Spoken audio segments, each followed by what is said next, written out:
Hola, ¿qué tal? Sean bienvenidas y bienvenidos a esta edición especial de Democracia en la Mesa con motivo de la jornada electoral del 1 de junio, donde hablaremos sobre la determinación del INE para aplicar la llamada 8 de 8 contra la violencia en la primera elección del Poder Judicial de la Federación, con el objetivo de que ninguna persona violentadora ocupe un cargo de elección popular.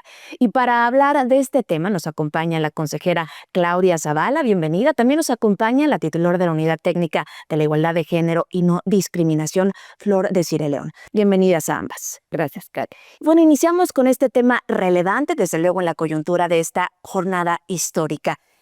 Preguntarles, consejera, ¿cuál es la importancia precisamente de estos supuestos 8 de 8 y cómo los entendemos? Bueno, yo creo que hay que entenderlos y así lo diré, que es la conquista de una lucha que dieron las mujeres para que ninguna persona que haya sido agresora, violentadora de las mujeres pueda ocupar espacios de cargos públicos. Y es muy natural porque esta lucha abate esta barrera de que una cosa es lo privado y otro es lo público. Aquí no. Aquí nos vemos como seres, como personas que integramos una sociedad desde lo privado y desde lo público. Y a eso obedeció. Empezaron con un reclamo de 3 supuestos, sobre todo hacían énfasis a personas que eran deudoras alimentarias morosas, que afectaban no solo a la niñez, a la adolescencia, en sus derechos básicos, sino también que se convertía en violencia al entorno familiar, a sus esposas, generalmente eran hombres, y que con este lema de que lo privado se ve en lo privado y no trasciende a lo público, me parece que es la raíz y la esencia.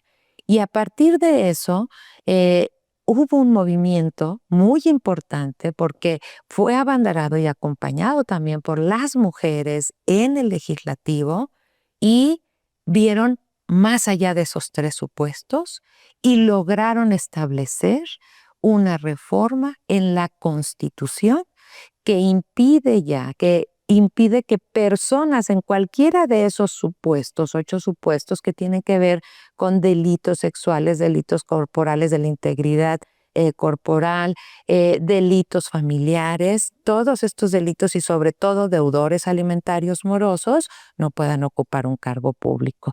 Pero sí es una conquista. Sin duda, participan 881 personas candidatas, jueces, magistrados y ministros. Estos son 8 supuestos de violencia de género que además están previstos, como ya lo mencionas, consejera, en la Constitución. Pero ¿cuál es la importancia de que se aplique esta 8 de 8 en esta primera elección del Poder Judicial? Claro que sí, Karen. Muchísimas gracias por esta oportunidad y por permitirnos hablarles a la ciudadanía en su lenguaje. En el mundo del INE acostumbramos y luego nos entendemos y decimos 8 de 8 y en inmediato. Lo que debe la ciudadanía saber y tener la confianza es que el Instituto Nacional Electoral, comprometido con los derechos humanos y comprometido en específico con el derecho a una vida libre de violencia, busca garantizar a través de esta medida, que significa que cualquier persona que es candidata no puede estar en esos 8 supuestos porque entonces no es una persona elegible, no es una persona que tiene esta ética y más en el Poder Judicial, que lo que tiene que hacer es garantizar lo que en la Constitución está consagrado.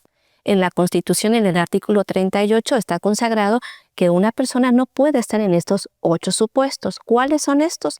Pues no haber ejercido violencia política, violencia familiar, violencia sexual, no estar al día con la pensión alimenticia. Elementos muy importantes que aseguran que esta persona como candidata no está ejerciendo violencia hacia las demás personas, hacia su pareja, puede ser un hombre o una mujer, y hacia sus hijos e hijas. Es una gran medida que representa la progresividad de los derechos de las mujeres. No hay que olvidar que eso tiene una historia fácil desde los 70s, cuando empezamos a hacer visible que la violencia de género era un problema público.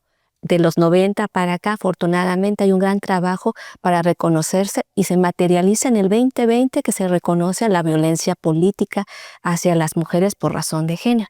Esta es una medida que nos garantiza a la ciudadanía que las personas que van a tener este cargo, pues son personas que cumplen con lo que está en la Constitución, ¿no? No podemos entonces no empezar por casa, tenemos que empezar en casa, y por eso es que el INE, comprometido con lo que está consagrado en la Constitución y con las facultades que nos han dado para asegurar que este proceso electoral se ejerza como siempre ha hecho el INE, de la mejor manera y con las condiciones, aseguren a la ciudadanía que pueden entonces confiar. ¿Y cómo lo pueden hacer? Pueden participar en este proceso, pueden hacer llegar la información de las candidaturas que están en alguno de estos 8 supuestos. Por eso es tan importante, porque nos representa seguir avanzando hasta asegurar y convertirse en un elemento cultural para que, más allá de lo que está claro en nuestra Constitución, sea en el día a día, que ninguna persona ejerza violencia para poder estar en un cargo. Qué relevante, además, en este momento de coyuntura importante, histórica, ya lo decíamos. Pero, consejero, ¿cuál es el mensaje? ¿Cuál es la narrativa desde el Instituto Nacional Electoral en precisamente la implementación por primera vez también de estos 8 de 8 supuestos? No es la primera vez. Nosotros ya lo implementamos en el proceso electoral pasado porque, es más, sin reforma constitucional habíamos empezado a revisar la 3 de 3. El mensaje es claro. Nosotros en el servicio público se nos debe exigir una ética, una responsabilidad en el entorno familiar, en el entorno social. Y el mensaje de la lucha, porque fueron mujeres feministas, aquí en la Ciudad de México empezó el movimiento, el mensaje es claro: cómo una persona va a estar ocupando espacio público donde se exigen principios de conducta, y si tiene una historia de violencia, de delincuencia, porque sí se habla de delitos y de deudas con la familia, para los alimentos, para los derechos esenciales de la niñez. El mensaje es claro, es revisar que quien aspira a ser candidato no se encuentre en esos supuestos. En este proceso electoral el INE no hizo la revisión de candidatos y candidatas.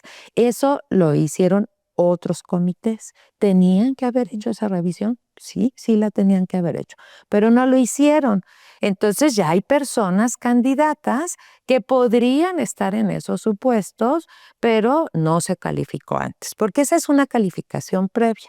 Sin embargo, nosotros como Instituto Nacional Electoral tenemos la obligación, el mandato constitucional de asignar los cargos.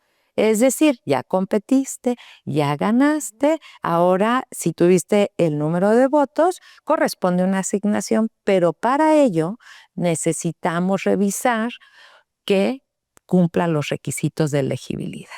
Dentro de esos están el supuesto 8 de 8, que no haya sido una persona sentenciada por este tipo de delitos y que no sea una persona deudora alimentaria.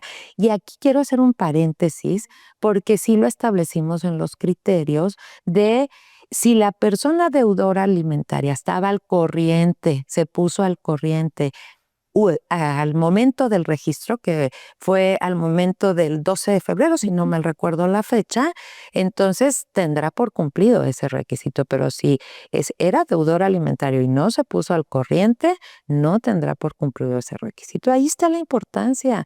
El servicio público debe de estar resguardado también con todas las garantías de la Constitución. Sin duda, qué importante será también platicar precisamente de quiénes pueden reportar las candidaturas. Estos 2 adiciones que se hacen a los tradicionalmente ya contemplados en estos 2 nuevos supuestos, ya lo conversaremos al volver. ¿Qué les parece? Vamos a un corte y ya volvemos con más información relevante precisamente sobre la 8 de 8. Volvemos. Vamos a pasar a la parte más amplia del departamento. Como ven, tiene mucha entrada de luz y tiene acceso a las avenidas principales. Y lo más importante, a 3 cuadras hay un módulo de INE, porque cuando se cambien van a actualizar su credencial, ¿no? ¿Es uno de los requisitos? Para participar en las decisiones de su nueva comunidad, sí. Recuerda que es importante actualizar tu credencial. Así podrás formar parte de las decisiones de tu nueva comunidad. Haz tu cita en INE.mx. INE.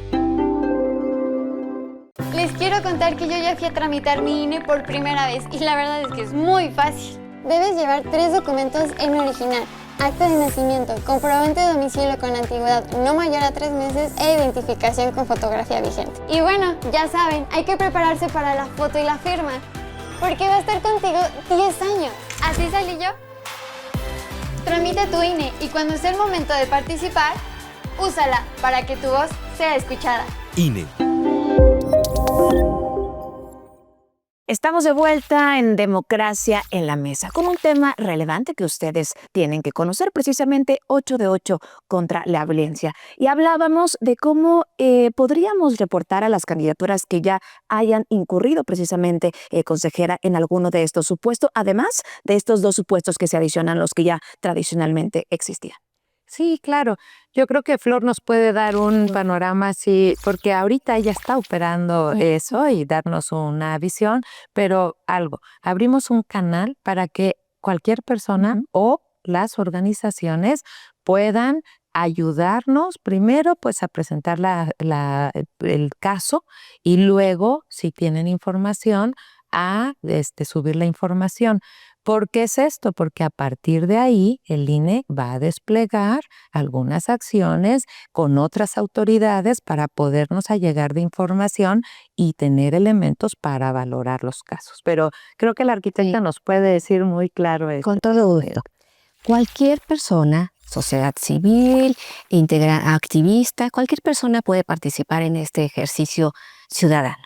Les queremos invitar a que consulten nuestra página www.ine.mx. Ustedes se van a ir más abajo y dice Poder Judicial, ¿no? La elección del Poder Judicial. Le das clic ahí. Les estoy dando todo el caminito porque luego nuestra página tiene muchísima información. Entonces te vas a donde dice Poder Judicial y va a aparecer precisamente un apartado que dice Información Ciudadana 8 de 8. Al darle clic ahí va a aparecer un formulario. ¿A qué me refiero? Cualquier persona que sabe que alguna candidatura está en estos supuestos puede llenar este formulario. Puede ser una organización civil, un activista, la persona que vivió la violencia y puede llenar el formulario en línea. Esa es una vía a través de internet. Otra es que puedan acercarse a cualquiera de las juntas en las 32 entidades y llevar la información.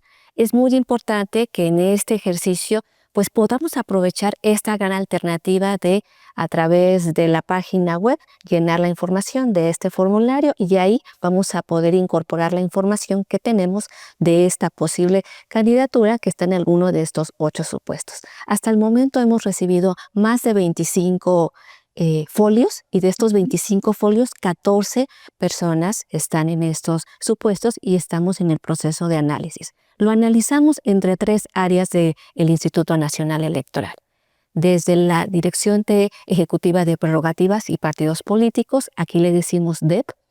Luego la Unidad Técnica de Igualdad de Género y No Discriminación, donde tenemos esta tarea y compromiso asignado, y la propia Secretaría Ejecutiva. Entre estas 3 analizamos precisamente todos estos casos y se va a generar un informe que haremos llegar al Consejo General para que puedan tomarse las decisiones. Entonces, es muy importante que la ciudadanía sepa que puede, a través de la página de internet www.ine.mx, más abajo donde dice Poder Judicial, darle clic. Ahí aparece entonces el apartado de información 8 de 8. Es un formulario y lo que necesitamos es que nos hagan llegar la información y ya el equipo multidisciplinario que se conformó a partir de este acuerdo de Consejo General hace el análisis precisamente. Claro. ¿Y cuál será el criterio de estas determinaciones? Además, me imagino también de las fechas y plazos para poder informar sobre algún supuesto. Sí, a ver, el criterio es nosotros siempre seguimos parámetros de los tribunales de cómo analizar esos casos. Es importante, sí recibimos información, pero también desplegamos investigación, porque se tiene que preguntar a tribunales si hay sentencias, los casos, mayor información. No solo les dejamos la carga a las personas, a las OSC. Nuestro dilema fue, ¿revisamos a todas las personas porque no se les revisó o solo a partir de la presentación de casos? Y decidimos esto por el tiempo y la capacidad de personal económica que hoy está muy restringida en el INE. Entonces, ¿qué vamos a analizar? Pues con todos esos elementos veremos si los tribunales definieron sentencia a través de sentencias, si una persona es deudora alimentaria, si ha incurrido en incumplimiento de sus obligaciones, si fue determinado como persona responsable de un delito sexual, de un delito familiar, tanto en el ámbito privado como en el público. Y ampliamos a 2 supuestos que decías, Karen, en el acuerdo. Uno, vamos a revisar que la persona no haya sido suspendida de sus derechos. Eso es muy importante porque hay sentencias en las que una de las consecuencias en penal o en otras materias es dejar suspendido a las personas de sus derechos. Y en sus derechos políticos, entonces, si está suspendido, no podría ser ni candidato, ¿no? Y la otra es que no estés prófugo de justicia. Y dirían, oye, pues si está aquí, bueno, pero en cualquier momento podemos cambiar de situación jurídica. Y el INE va a hacer esta revisión hasta el momento que nos hagamos cargo de declarar la validez de la elección y de determinar a quién se le va a asignar el cargo. No para ser candidato, sino ya para ejercer un cargo. Entonces, este modelo que instrumentamos es muy importante porque vamos a recabar información también de otras autoridades. Este tema es algo que tenemos que seguir afinando, Karen. O sea, son experiencias y aproximaciones que nos dejan muchos retos de cómo nos vamos a comunicar las autoridades, porque ya está en la Constitución.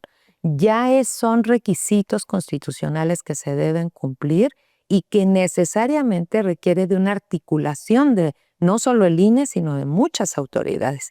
Y eso es lo que tenemos que hacer ahorita. Lo vamos a hacer, necesitamos de verdad el apoyo de la mayor información que se tenga para que nosotros podamos desplegar esta otra parte. ¿Hasta cuándo? Bueno, en un principio habíamos dicho que hasta el 12 de mayo. Sin embargo, creo que es muy válido por los cortos tiempos que sigamos recibiendo. Nosotros nos vamos a hacer cargo de esta decisión el 15 de junio, aquí en el instituto. Después de la jornada electoral, o sea, el 1 de junio, después del 1 de junio, la primera sesión que se realice, nos van a dar un informe, las áreas, porque son varias áreas involucradas, de qué información, qué casos, cómo vamos, pero nosotros seguimos recibiendo información, seguimos desplegando investigación y nuestra fecha límite será el 15 de junio, que es cuando toda la ciudadanía va a poder conocer los resultados ya concentrados de todos los 6 cargos a nivel federal y las determinaciones que el INE emita respecto a quién le va a asignar esos cargos. De quienes serán además los próximos impartidores de justicia en nuestro país, un proceso lleno de retos, oportunidades. Pero desde luego también me permito preguntar lo siguiente, en materia de acceso a la vida digital, del uso de las nuevas tecnologías también, ¿qué papel tienen precisamente las redes sociales en este esquema de denuncia y verificación de la 8 de 8? Yo creo que son válidas. Empezó así, ¿no? Empezó a hacerse la denuncia, pero sí tenemos que darle un cauce, porque aunque el INE quisiera, no podríamos seguir todas las redes sociales, ¿no? Es un mundo grandísimo.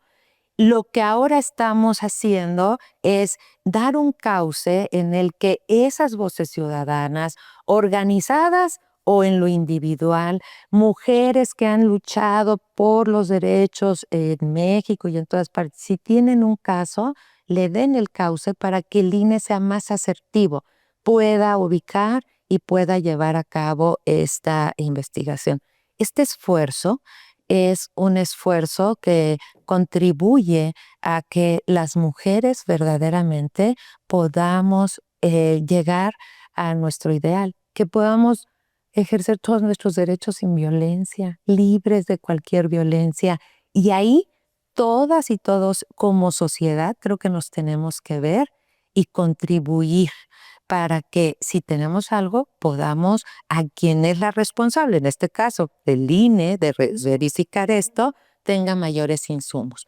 Estas cuestiones de las redes sociales, algunas ya se han formalizado porque sí ya supieron del canal y sí pediríamos que nos ayuden. Están 300 juntas, una en cada distrito, 32, una en cada estado. Está la vía electrónica, que es este micrositio, el apartado específico de 8 de 8, en el que en un tiempecito podrían llenar el formulario y subir la información que se tenga para que nosotros despleguemos la investigación.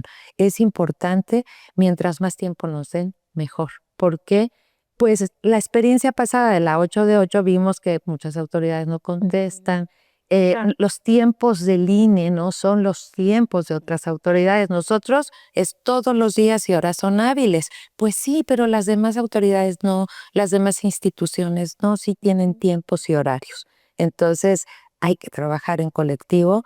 Yo creo que vale la pena que nosotros vayamos dando estos pasos ciertos, sobre todo para la garantía de los derechos de las mujeres. Sin duda, arquitecta. Sí, ahí me gustaría también señalar que este acuerdo aprobado por el Consejo General también dio un elemento muy importante, que es fortalecer los puentes con la sociedad civil, con las organizaciones civiles, propiciar estos diálogos para informar de qué se trata la 8 de 8.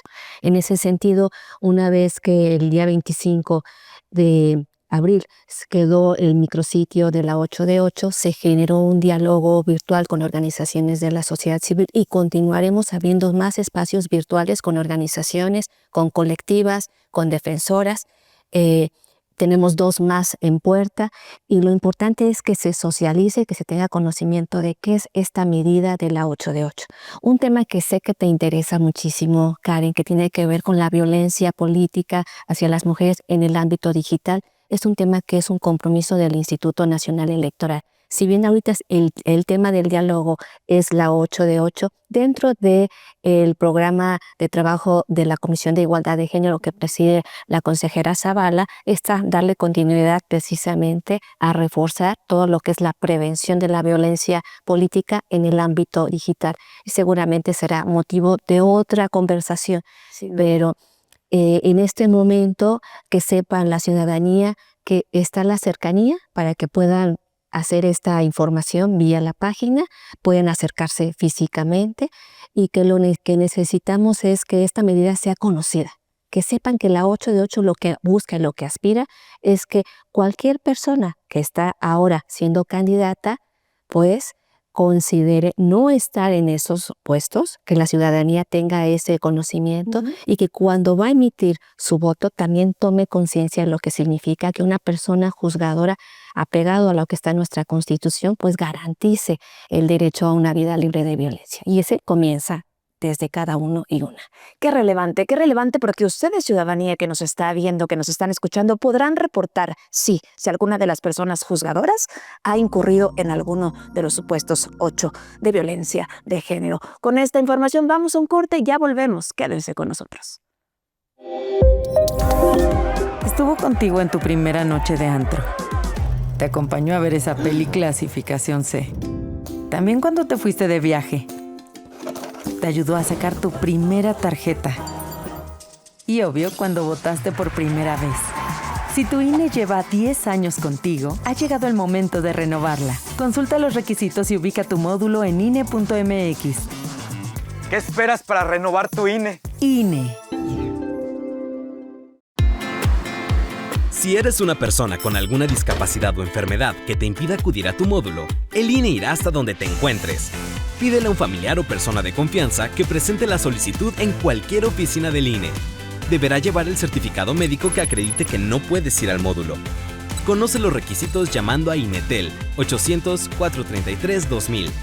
Haz tu solicitud y actualízate. Mi INE está hecha de inclusión. INE.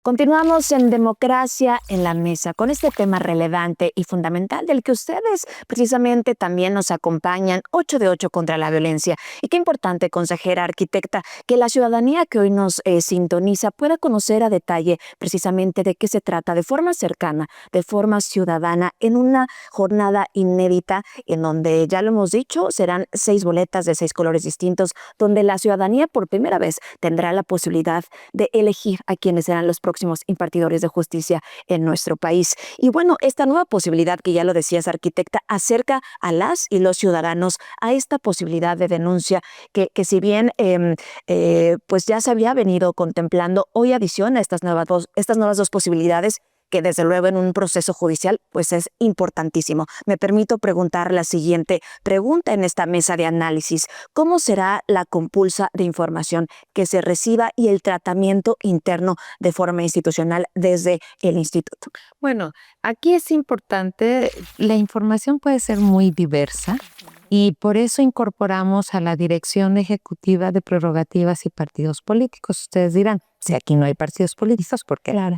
Pues porque tiene una amplia experiencia justo en el proceso electoral pasado, al momento de cómo requerir a las autoridades, cómo sistematizar la información, cómo revisar. Debemos de ser muy cuidadosos que no se trate de homonimias, por ejemplo, cuando llega una sentencia de una persona, revisar los alcances de esas sentencias.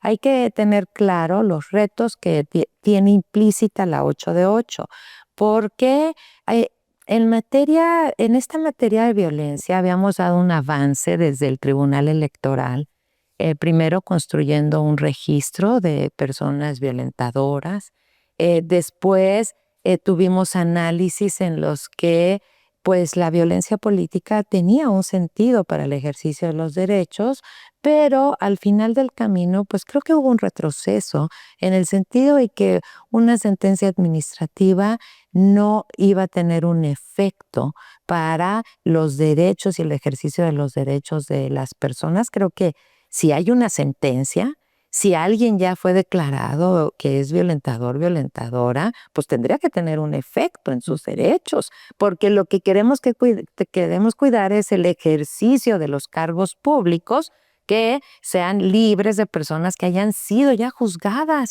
como violentadoras. Sin embargo, la Constitución habla de delitos y eso ya tiene una connotación que tiene que ver con lo penal. Y ahí esos análisis se hacen, toda la información se va a juntar.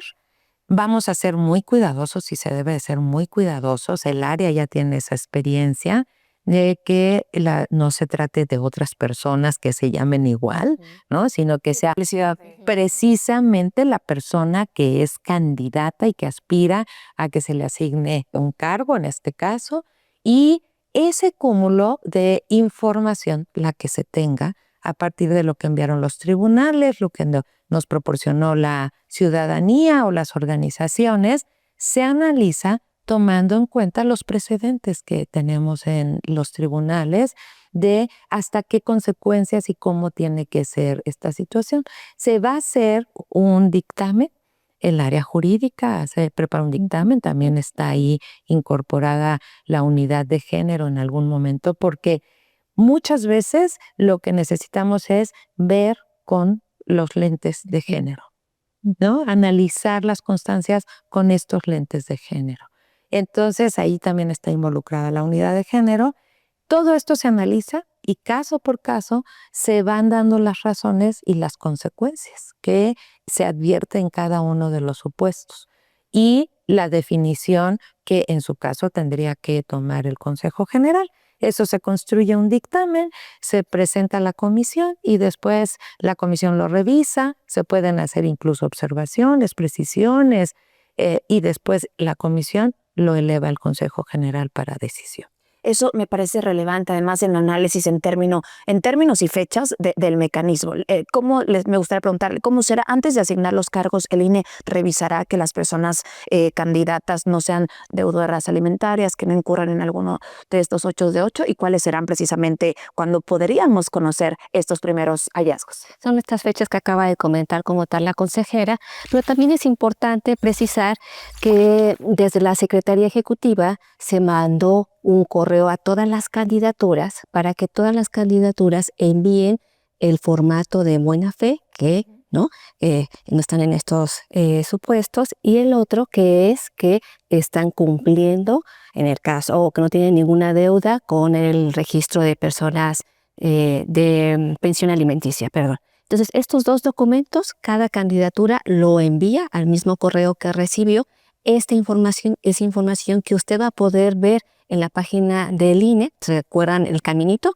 La página del INE, se van al Poder Judicial y de ahí va a aparecer el 8 de 8. Ahí también va a aparecer un apartado que dice formato de buena fe. Le van a dar clic y van a poder identificar las diferentes candidaturas si están cumpliendo con estos dos documentos muy importantes. Eso permite a la ciudadanía, a partir también de esta gran herramienta que se hizo en el Instituto Nacional Electoral, que es el de Conóceles, que puedes conocer perfectamente a cada una de tus candidatas y candidatos, pues puedes también verificar que le dieron estos dos formatos. El de buena fe y este otro de que están al día si es que tienen temas de pensión alimenticia. Y otro tema es cuando desde la ciudadanía manda estos elementos en el formato en donde sabe de una candidatura que está en estos supuestos. Y para eso vamos a hacer un análisis muy importante, siempre con perspectiva de género, con una perspectiva integral, y que buscar bien el cruce de las interseccionalidades y todos los elementos jurídicos tengan la certeza de que en el Instituto Nacional Electoral las áreas se han especializado en estos trabajos para que cuando llegue ante Consejo General es de que ya tiene todo un expediente completo de análisis. Es un trabajo muy riguroso. Tenemos a 11 consejeras y consejeros viendo todos los detalles. Es muy importante que tengan esa certeza. Entonces son estas dos alternativas que sepa la ciudadanía. Una, puedo verificar que la candidatura a la cual yo le voy a asignar este voto no esté en esos 8 supuestos, y puedo revisar a partir de la página estos dos formatos. Y otra es cuando hay una denuncia. Muy bien, y a manera de cierre, consejera, ¿qué precedente deja, qué legado de forma institucional deja tener la 8 de 8 en la primera elección judicial? No, pues yo creo que es básico que nosotros trabajemos y que no soslayemos estos requisitos tan importantes que se convierten en una garantía del derecho de las mujeres para vivir libres y ejercer nuestros derechos libres de violencia. Lamentablemente, en este primer ejercicio de la elección del Poder Judicial, se soslayó porque no todas las candidaturas tenían este formato que dicen bajo protesta de decir verdad. No nada más es de buena fe.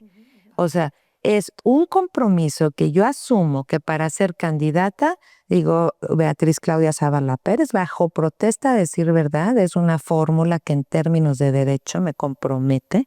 Manifiesto que no me encuentro en ninguno de los supuestos, en los 8 supuestos, y lo firmo.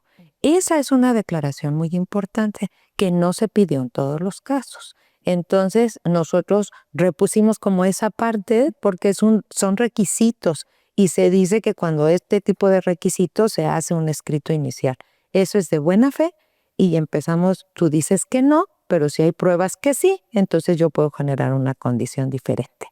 Segundo, como al convertirse en garantía, debe de permear en todas las autoridades. Todavía está pendiente de algunos estados de la República que se incorporen al registro de personas deudoras alimentarias, el modelo, para que todas las personas puedan entrar y tener un comprobante de que no se encuentran inscritos como deudores alimentarias, cualquier persona.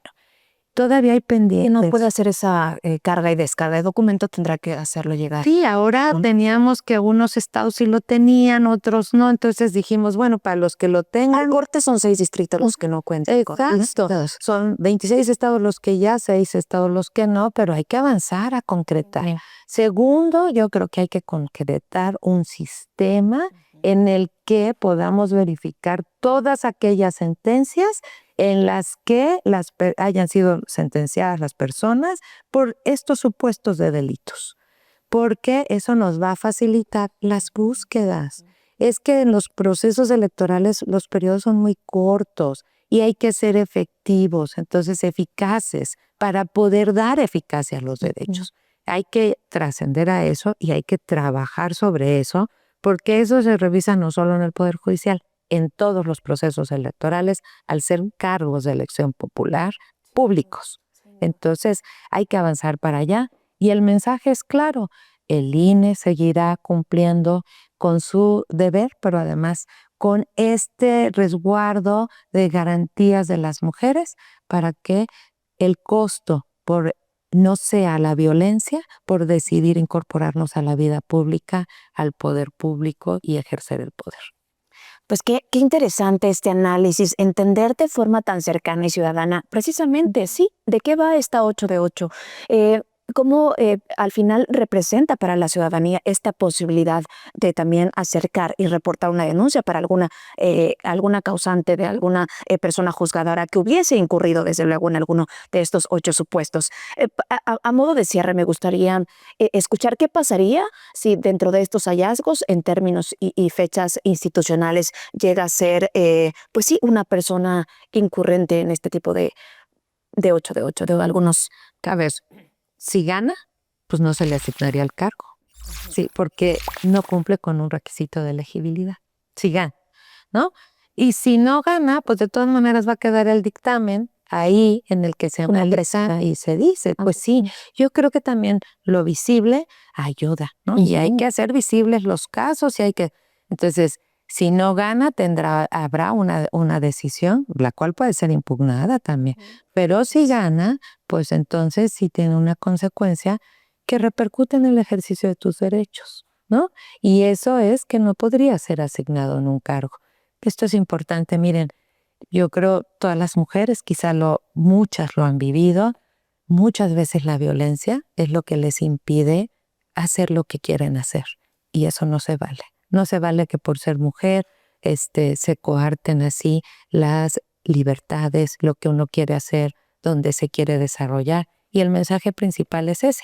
Seguimos comprometidos en el INE, seguimos trabajando. Sabemos que el avance ha sido paulatino, que hay retrocesos, pero no nos damos por vencidas. Aquí estamos, somos poquitos porque es un personal reducido, pero seguimos trabajando de la mano para garantizar los derechos de las mujeres. Arquitecta, a modo de cierre, la relevancia precisamente de este tema, el 8 de 8 supuestos de violencia de género. Sí, yo quiero citar lo que acaba de comentar la consejera Zavala, porque creo que ese es el gran aporte.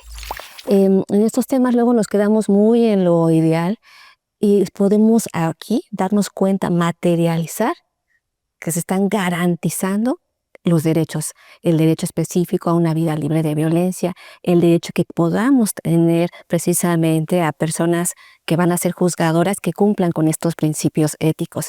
Entonces, la 8 de 8 llegó para quedarse. Como todos los derechos tienen que ir en la progresividad y por eso es muy importante que este ejercicio sea cada vez, en cada proceso, se vaya mejorando, se vaya implementando de mejor forma. La 8 de 8 lo que nos va a venir es a garantizar que las autoridades que van a ser electas cumplan a cabalidad y respeten nuestra Constitución y respeten, pues, los derechos humanos de las mujeres. Así que me parece que es un ejercicio súper importante, es algo tangible. No nos quedamos en un documento que va a quedar ahí guardado, sino que este instrumento va a permitir verificar y si están en esos 8 supuestos esa persona candidata, pues no va a poder asumir esa responsabilidad. Qué decisión tan importante en el marco, desde luego, del acceso a una vida libre de violencia, pero también donde la paridad llega también a la ejecución de la legalidad. Qué buena charla, y me encanta que a ustedes, ciudadanos, pues puedan precisamente entender de forma tan cercana y de voz, desde luego, de pues la consejera electoral, además presidenta de la Comisión de Igualdad de Género y No Discriminación, y por supuesto también de la titular de la Unidad Técnica de Igualdad de Género y No Discriminación. Gracias también a ustedes por habernos acompañado el día de hoy, precisamente aquí en Democracia en la Mesa, una producción de la Coordinación Nacional de Comunicación Social. Sigan con nosotros, desde luego, en la transmisión especial que se realiza desde el Instituto Nacional Electoral con motivo de la jornada electoral de la primera elección del Poder Judicial de la Federación. Yo soy Karen Torres, gracias a ambas, hasta la próxima. Gracias, Karen.